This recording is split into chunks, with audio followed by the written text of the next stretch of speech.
যে আমি এখন খুব দূরে আছি, আমি এখন আশেপাশে কোনো ডেন্টিস্ট পাচ্ছি না।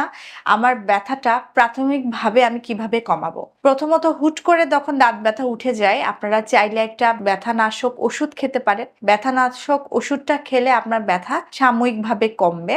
পাশাপাশি কুসুম গরম পানিতে ১ চা চামচ খাবার লবণ মিশিয়ে সেটা দিয়ে ভালো করে কুলকুচি করবেন। বিশেষ করে যেই পাশের দাঁতে আপনার ব্যথা করছে, ওই পাশের দাঁতে খুব চেপে, চেপে কুলি করবেন যেন ভেতরে যদি কোনো খাবার অথবা কোনো ব্যাকটেরিয়া বেশি লেগে থাকে সেটা যেন ক্লিন হয়ে যায়। ব্যথানাশক ওষুধের পাশাপাশি মাউথ ওয়াশ অথবা টুথপেস্ট সরাসরি মুখে নিয়ে কুলি করবেন অথবা পেস্ট যখন ইউজ করবেন মুখে এটা ৫ থেকে ১০ মিনিটের জন্য মেখে রেখে ওটা দিয়ে ব্রাশ করবেন। প্রাথমিকভাবে বাসায় ঘরে বসে এই চিকিৎসাগুলো নিতে পারেন। এতে আপনার সাময়িকভাবে ব্যথাটা দূর হবে।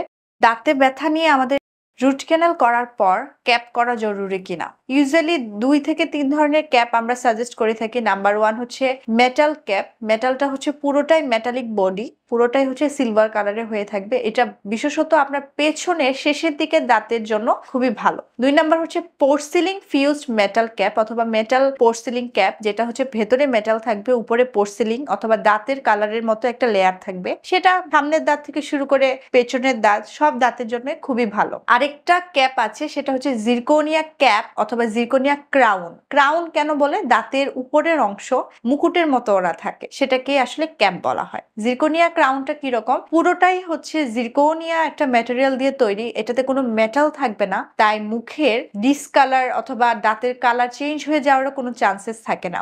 এটা সবচাইতে আপডেটেড এবং বেটার কোয়ালিটি হয়, মানুষজন খুব পছন্দ করছেন। Root canal